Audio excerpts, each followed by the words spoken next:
여러분, 식탁 위에 올라오는 고기 한 점, 그 뒤에 어떤 세상이 숨어 있는지 혹시 생각해 보셨나요? 오늘은 바로 그 거대하고 복잡한 산업의 세계로 한번 깊숙이 들어가 보려고 합니다. 자, 본격적으로 시작하기 전에 이 문장 한번 보실까요? 고기는 기운을 높여주는 것. 와, 정말 공감되지 않나요? 우리한테 고기는 그냥 음식이 아니잖아요. 힘든 하루 끝에 친구들이랑 먹는 삼겹살 한 점이 주는 그 위로. 다들 아시죠? 그런데 말이죠. 우리에게 이런 기운을 주기까지 이 고기는 대체 어떤 복잡한 여정을 거쳐오는 걸까요? 바로 이 질문에서부터 오늘 이야기의 실마리를 풀어가 보겠습니다. 자, 그럼 가장 기본부터 한번 짚고 넘어가죠. 바로 식육이 도대체 뭐냐는 건데요. 이게 생각보다 간단한 문제가 아닙니다. 법적으로는 이렇게 정의가 돼요. 우리나라 축산물 위생관리법을 보면요. 식육이라는 건 식용을 목적으로 하는 가축의 정육, 냉장육, 그리고 다른 부위들까지 다 포함하는 용어입니다. 그러니까 우리가 보통 마트나 식당에서 보는 거의 모든 고기 부위를 아우르는 좀 넓은 개념이라고 보시면 돼요. 근데 진짜 재밌는 건 이 고기의 정의가 나라마다 다르다는 거예요. 여기 비교를 한번 보세요. 우리는 먹을 수 있는 부위는 꽤 넓게 인정하는 편인데 미국은 좀 더 까다로워요. 골격근, 혀, 심장 이런 식으로 구체적으로 정해놓고 입술이나 코 같은 부위는 아예 빼버리죠. 와, 그러니까 우리가 당연하게 생각했던 이 고기라는 단어부터가 사실은 이렇게 복잡한 배경을 가지고 있었던 겁니다. 자, 그럼 정의를 알았으니 이제 전체 그림을 한번 그려볼까요? 이 식육이 농장에서부터 우리 식탁까지 오는 그 기나긴 여정 말이에요. 사실 이 산업은요, 세 가지 산업이 하나로 아주 긴밀하게 얽혀 있습니다. 첫 번째는 다들 아시는 1차 산업이죠. 바로 소나 돼지를 기르는 생산 단계, 축산업입니다. 그리고 그 다음 2차 산업인 가공 단계가 있어요. 도축을 하고 부위별로 싹 나누고 포장하는 거죠. 마지막으로 3차 산업, 서비스 단계인데요. 도소매로 유통하고 식당에서 판매하면서 최종적으로 우리 소비자에게 전달되는 겁니다. 자, 여기서 중요한 포인트가 나옵니다. 이 1, 2, 3차 산업을 단순히 더하기가 아니라 곱하기로 생각해 보세요.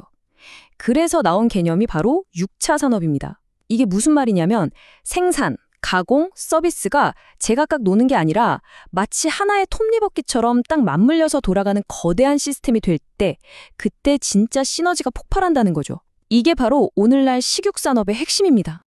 그렇다면 다른 산업들이랑 비교했을 때 이 식육산업만이 가진 아주 독특한 특징은 뭘까요? 이제부터 이 산업의 DNA라고 할 수 있는 4가지 핵심 특성을 하나씩 아주 깊숙이 파헤쳐 보겠습니다. 첫 번째 특징입니다. 식육산업은 근본적으로 농업 관련 산업이라는 점이에요. 이게 왜 중요하냐면 모든 게 살아있는 생명체에서 시작되잖아요. 그러다 보니까 일반 공산품하고는 차원이 다른 경영상의 어려움들이 생깁니다. 생각해보세요. 살아있는 걸 다루니까 제품이 금방 상하죠. 재고 관리가 정말 힘듭니다. 또 생산을 농가에서 주도하다 보니 공급량이 맨날 들쭉날쭉하고 그게 바로 가격 변동으로 이어지는 거예요. 거기다가 부위는 또 얼마야 많아요? 등급도 다르고 냉장, 냉동 이걸 다 관리해야 하는 물류는 정말 복잡 그 자체입니다. 퍼즐 맞추기 같죠? 이 표를 보시면 그 어려움이 확 와닿으실 겁니다. 자, 보세요. 우리는 돼지고기 하면 뭘 제일 많이 찾죠? 맞아요. 삼겹살이죠. 수요가 엄청납니다. 근데 문제는 뭐냐면 돼지 한 마리를 잡으면 삼겹살만 나오는 게 아니라는 거예요. 뒷다리살 같은 상대적으로 인기가 덜한 부위도 똑같이 나오거든요. 결국 어떻게 되겠어요? 삼겹살 팔려고 생산을 늘리면 저기 인기가 없는 부위는 재고로 쌓이고 심지어는 손해보고 팔아야 하는 이런 구조적인 문제가 생기는 겁니다. 자, 이제 두 번째 특징으로 넘어가 볼까요? 식육산업은 한마디로 모험산업입니다. 이게 무슨 말이냐면요. 쉽게 말해서 돈은 엄청 많이 들어가는데 막상 돈 벌기는 정말 어려운 산업이라는 뜻이에요. 이게 완전 딜레마예요. 위생적인 가공시설, 신선도를 유지하는 콜드체인 물류 시스템, 요즘은 농장도 자동화해야 하잖아요. 이런 데 들어가는 초기 투자비가 어마어마합니다. 그런데 그 투자금을 회수하는 데에는 시간이 너무 오래 걸리고 이익률은 낮고 심지어 미래도 불투명해요. 바로 이 지점이 식육산업을 아주 위험 부담이 큰 하이리스크 산업으로 만드는 거죠. 세 번째 특징은 아까 말씀드렸던 통합산업이라는 점입니다.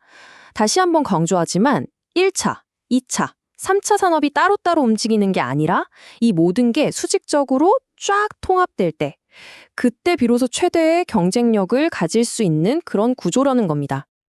그리고 마지막 네 번째 특징입니다. 이건 좀 아이러니한데요. 바로 고매출 저이윤 산업이라는 점입니다. 시장 규모, 즉 전체 매출은 계속 커지는데 이상하게 돈 벌기는 점점 더 힘들어지고 있다는 거죠. 아니, 왜 그럴까요? 옛날에는요, 그냥 국내산 원료 자체가 비쌌던 게 문제였어요. 그런데 지금은 시장이 활짝 열리면서 업체들끼리 가격 경쟁이 너무 심해진 게 가장 큰 원인입니다. 여기에다가 우리 고기가 더 좋아요라고 알리는 마케팅 비용, 또 서비스 품질을 높이는 비용까지 계속 올라가니까 이익이 남기가 힘든 구조가 되어버린 거죠. 자, 그럼 이 복잡한 산업, 앞으로는 어떤 도전에 직면하게 될까요? 이제부터는 정책과 경제 변화라는 큰 흐름 속에서 이 산업이 나아갈 길, 그 균형점을 한번 찾아보겠습니다. 여기서 우리가 꼭 짚고 넘어가야 할 아주 중요한 문제가 하나 있습니다. 바로 정부 정책이 대부분 1차 산업, 그러니까 생산하는 농가 쪽에만 너무 집중되어 있다는 점이에요. 이게 어떤 결과를 나냐면요. 예를 들어 구제역 같은 가축 질병이 터졌다고 생각해 보세요. 농가는 보통 보상을 받습니다.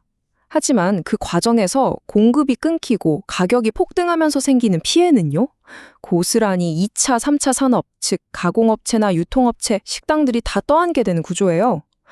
이런 정책적인 불균형이 산업 전체가 건강하게 발전하는데 걸림돌이 되고 있는 셈이죠. 경제 상황이 바뀌는 것도 우리 입맛을 바꾸고 있습니다. 우리가 막 고도 성장을 하던 시기에는 삼겹살이나 등심처럼 좀 비싸고 기름진 부위를 엄청 좋아했잖아요. 그런데 이제 저성장 시대에 들어서면서 분위기가 달라지고 있어요. 돼지나 소 한 마리를 잡으면 나오는 모든 부위를 좀 더 균형 있게 소비해야 한다는 목소리가 커지고 있는 거죠. 기름진 고소함에서 잘 숙성된 단백질 본연의 감칠맛으로 미식의 기준 자체가 바뀌고 있는 겁니다. 사실 이런 변화는 굉장히 긴 역사적인 흐름 속에서 봐야 해요. 저 멀리 9,000년 전, 고기는 생존을 위한 에너지원이었죠.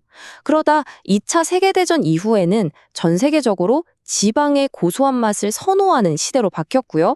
그리고 80년대 한국에서는 아시다시피 삼겹살의 시대가 활짝 열렸습니다. 그리고 바로 지금 우리는 다시 단백질 본연의 맛과 균형 잡힌 소비를 고민하는 새로운 시대로 접어들고 있는 겁니다. 결국 이 모든 이야기를 관통하는 한 문장이 바로 이것 아닐까요? 고기는 단순히 먹거리를 넘어 부와 계급의 상징이다. 옛날에 이밥의 고깃국이 모두가 꿈꾸던 풍요의 상징이었던 것처럼 고기는 지금 이 순간에도 우리 사회의 경제적, 문화적 상황을 비추는 하나의 거울인 셈입니다. 그래서 마지막으로 여러분께 이 질문을 던지면서 마무리하고 싶습니다. 이 저성장 시대에 과연 우리의 식탁은 앞으로 어떻게 변하게 될까요? 그리고 그 거대한 변화 속에서 식육산업은 또 어떤 길을 찾아야만 할까요? 한 번쯤 깊이 생각해 볼 문제입니다.